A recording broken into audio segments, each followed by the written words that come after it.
Good morning, folks. Harrison with Mainely Acres Farms, and in today's video we're going to do a disassembly video on this old hand crank sewing machine. I've gotten a lot of requests to do this video. Some people interested in kind of the lower end takedown, so that way they can get in there and really lubricate and grease their machine good. And other folks just have a disassembled machine when they ordered it and want to know how to put it back together. So if you're any one of those two people, stay tuned because I've got all the tools laid out here and we're ready to begin this project. So come in close. Alrighty, what you guys see here is all we're going to need to tackle this project. We have a couple screwdrivers, a flat and a Phillips. We have a 17 mil wrench followed by the 10 and the 8 mil. We also have an Allen key here, that's a 3 mil Allen key, and a couple sockets here that allow us to get some things off a lot easier than just using the wrenches. And we have a 13 and a 10. Now, another great tool to use for getting out the bobbin shuttle and the mechanism underneath it is the rod that they send you with your machine for threading the thread through. So I'll show you a real cool trick using that.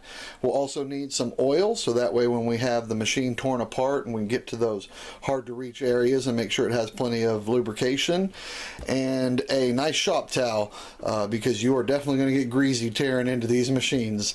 So now that we know what we need here, let's push all that stuff out of the way and get started. Alright, now before we start getting into tearing into stuff, if you have any thread going to your machine, go ahead and remove that. If you have a needle on there, we'll go ahead and remove that, and also all the bobbin weld mechanisms inside here. So let's go in close. I'll show you how to remove the needle and how to get all the stuff out of your bobbin weld. Alrighty, we'll start off by removing the needle here. We'll take our flat-headed screwdriver, move our sewing head out of the way.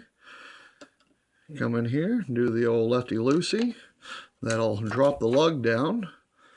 Then we take the needle and kind of pulling down and back. Comes right on out. So we'll set that over here. Raise up the presser foot, and now we can remove the bobbin shuttle, and the mechanism that drives everything underneath it. So what I like to do is use the threading rod that came with the machine, and let me move the camera over here so I can show you guys how I use it. I basically stick it in with the hook facing out towards me, and I grab the little sharp point on the shuttle here. You guys can see that at the edge of my thumb. Let's see if I can, that'll focus. I grab that edge right there with the hook and just lift straight up on it. There we go. And to get this mechanism out here, I just stick my finger inside of the bobbin well and wiggle and do some upward pressure, and that comes out just nice like that. So if you guys were sitting there fussing with the needle nose or the tweezers, give this a try, because I find that it really helps out when I'm trying to do things and get them switched over pretty quickly. So figured I'd throw that in the video. Alrighty, so now that we have all the thread taken out of the machine on the upper and now the lower, got everything cleaned out of the bobbin well, removed the needle, now we are ready to start tearing into this bad boy. Alrighty, to go ahead and take off the hand crank, we take the 17 mil wrench, and what I like to do is move this over to the side. There we go. That way I have plenty of room, because I have my motor mounted over on this side, and it makes for getting a wrench in there awfully fun. So how we can get this off by hand. You guys will notice here I have a lock washer. This is definitely a good thing to put on your machine if you don't have one. It'll stop this nut here from walking off of the post while you're sewing, and it also saves your big toe so that this big heavy weighted hand crank here doesn't come crashing on it. So it's a nice thing to get. So to remove the hand crank, we just simply put hands on both sides here and just pull straight out towards yourself. And that's all there is to it. I will show you guys the back here, and the main reason I wanted to show this or share this with you guys in this part is to let you know that the sewing arm that comes down here and it operates the needle from going up and down, rides on this outside track on the hand crank, and this pitman rod that moves back and forth to operate the bobbin runs on the inner track. So I just wanted to point those two things out. I've had a lot of people, when they went to install the hand crank onto their machine, they ended up having both riding in one channel or one in the other, you know, the opposite ones, and you really can't stitch that way. So I figured I would let you guys know that this one here, inner channel, the upper one here, outer channel. So we'll set that out of the way. Alrighty, the next step is to remove this top sewing arm here, which will allow us to get to the pitman rod that activates everything with the bobbin. So in order to do that, there are 3 bolts that screw in from the bottom here, and those are 10mm bolt heads. So we'll grab the open end wrench here, and the first one is right over here. And while I'm working on breaking stuff, while I'm working on unscrewing this last one here, we'll just take our Phillips head screwdriver and start removing this screw here that holds on the bobbin winder, because that's going to have to come off. There's that one. And now the whole lower sewing arm with the pitman rod can come right off. So you guys can see where those 3 holes are. And now you can take a flat-headed screwdriver and remove both of those to get into this channel right here, to put some of that good ball bearing grease, some of that red grease you can get at the auto parts store. I take a Q-tip and put a nice layer inside of there. And like I said, you can just take a screwdriver. I'm not going to do it in this video for the sake of time, but you just remove that and you can get to that channel pretty good. Another place I like to put the grease is on the rod itself, and on this surface here and this surface, because when this goes back into the machine, it's basically resting in between 2 pieces of the cast iron in the frame, and it's constantly doing this number here. So that is a great place to put that grease, and also inside of the channel from the rod running back and forth inside there. So I wanted to share that with you guys, so you guys would know a good time to grease that is when you have all this apart. Another good thing to grease while you have this apart is the open ball bearings right here. This is the shaft that operates all the good funness of the machine, and I like to take a Q-tip and then put the grease in there as well, because they are open. You can see the little balls in there versus the closed ball bearing here, and I typically put the 3-in-1 oil in that and the grease in the open face like this. Alrighty, so now we're ready to remove this lever here, and this one operates the needle bar and the needle going up and down. So before we start unscrewing here to get this to come off of the frame, I want to come over here and loosen up this link here, which will allow us to pull out this needle bar, and also to help guide up here to make sure that the leaper here comes out real nice, so when we take it off and pull it this way, we don't bend that leaper.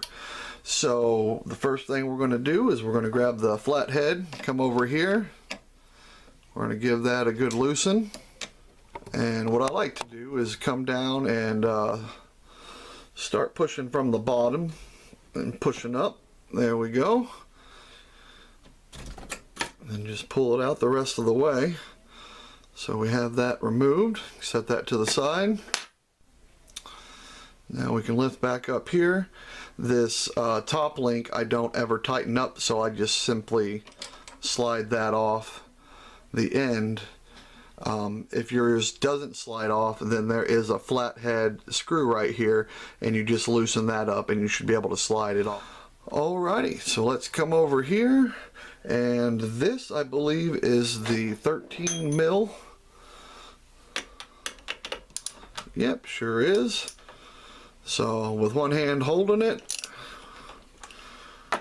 get it loose, take the rest off by hand, Alrighty, so now that we got this out, what we're going to do is slowly pull out towards us and pull forward with this to allow that leaper to flick back like it just did. On the back side of this, you guys can see there's a little U-channel here, and that leaper goes right inside of there. So if we were to just take this and try to pull it off that way, we would end up bending that leaper, and that'll be a no-no. Alrighty, let's get this out of the way. The next thing we're going to remove is the whole, what I call the leaper assembly. It also has one of your tensioning discs on it as well. And to remove that from the machine, you just take a Phillips head screwdriver and take that down. And the main reason I take this off is just to get to some of the other parts and make some jobs easier. And you'll see what I'm talking about here in a minute. Alrighty. I'm pretty sure you guys can figure that one out, how to take that out. You just unscrew this, pull the spring off, those two plates, and then get a pair of pliers, and you can actually unscrew the whole post out of there if you want to go any further. And the same thing with this up here, so I'm not going to really explain that or take this apart for that matter. The main reason I took that off was so that I could expose these springs here and first of all show you guys, and it makes it a lot easier to remove these springs to take off the back side of the machine when we get to that point. Alright, one important thing to mention before we go to the back side and start tearing apart is we're going to need to remove both of these tensioning springs here from this arm. And what this arm controls is the presser foot going up and down. So we're just releasing the tension of those springs there. And all I did was just take the flathead, move it down, and we're good to go. So I'll see you on the back side. Alrighty, the next two arms here, this one here and this one, we're going to remove together. So in order to prepare to do that, we're going to remove this spring here, and we're going to move the presser foot lever right in between the two there. So just like before in the front, when we remove the two springs off of this arm, we'll take the flat-headed screwdriver, stick it in here,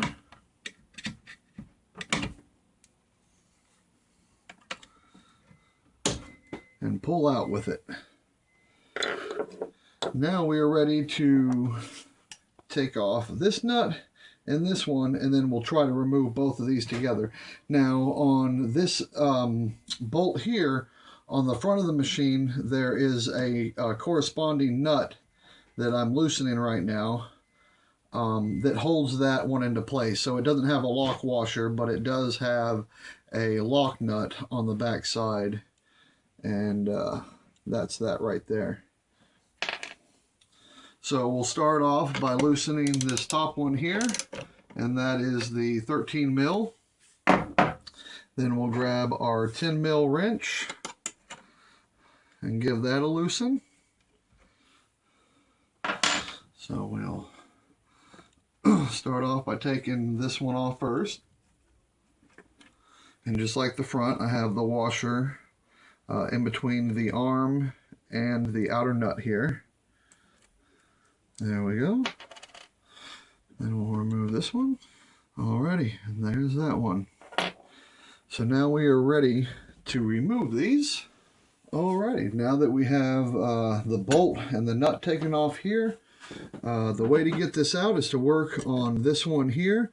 And what we do is we take this bar and pull it out with our fingers, pull it back I mean, so this way we can slide the lower end of this out and work it off just like that. So we'll set this one aside and we'll remove this one, which is pretty easy to remove after all of that. You just slide it out and it comes right off.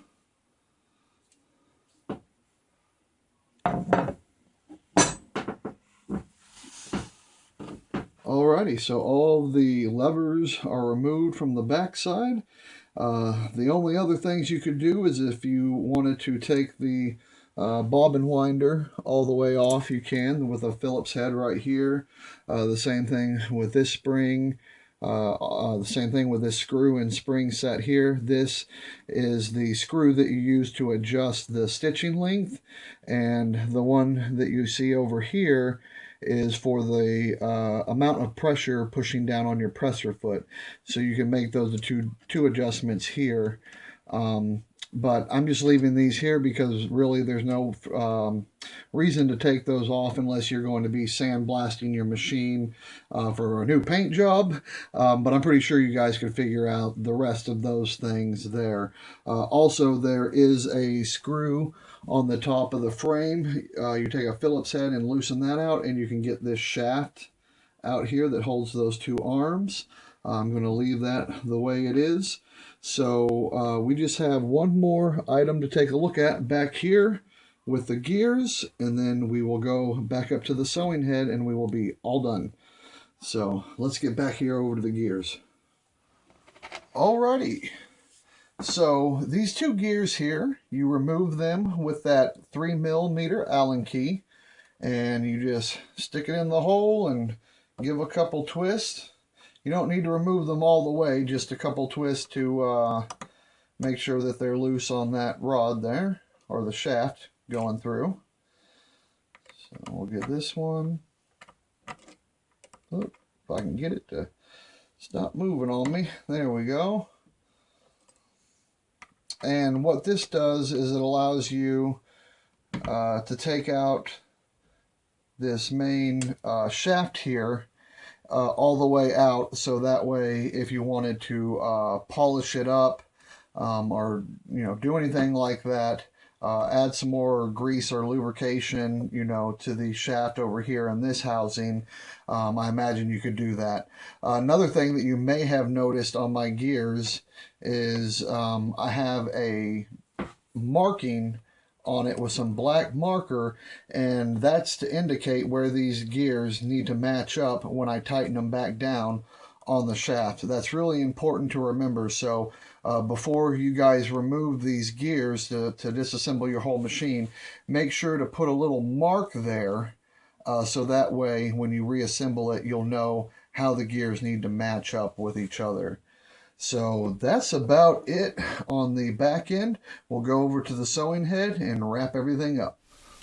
Alrighty guys, the desk is getting awfully cluttered, so that must mean that we are almost done with this takedown. The last couple things we're going to want to do is underneath the sewing head here, there's two 10mm nuts that hold the bottom plate and the top plate together on your sewing head, so we'll go ahead and remove those. Alrighty, and you guys will see that that also drops the little handle for rotating your sewing head around. So let me just grab this other nut before I misplace it. Alrighty, so now we can remove this piece here, and what we do is just simply pull up on it. Now there's some tension in there with the spring that you got to kind of fight with your presser foot, and you kind of pull the bottom down to you if it's giving you heck coming out of there. But this here comes out and it goes in like this. So when you guys are putting it back, get it here in the light for you guys, it goes back in there just like so.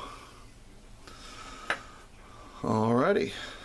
So now we are going to remove this lower plate here, and how I do that is I just pull and push on the presser foot, and you guys will see it kind of rocks forward like that. And so now I can grab this plate and work it back and forth and out. Comes right off. Now to remove the top one here, you just simply lift straight up and kind of out this way, and the whole assembly comes out. And you guys will see there's two springs here held in with Phillips head screws. There's your presser foot there, and that's just attached by those screws there if you want to remove that. But there we go, that is a full disassembly of your sewing machine. So you can just remove a couple little extra things, you know, like your handle here, which is real easy, a 10 mil bolt here, and also on the same side, loosen that and that comes out. I talked about the Phillips head screw here to remove this post. There's screws on the back side of here to remove this cylinder part of the sewing head, but that's pretty much just all it is a cylinder. It's empty now. You can back this nut off here, pull it out and pull the springs out. You can take out this screw here for the adjustment of the stitch length. And so there are a few little more things that you could do, like I said, if you wanted to sandblast your frame and whatnot. The shaft here pulls right out after you loosen up those two gears on the back like I showed you. So that is a complete teardown, guys. So hopefully you've enjoyed this video and got some good information out of it. If you want to know how to put it back together, just watch this video in reverse and you'll have it down.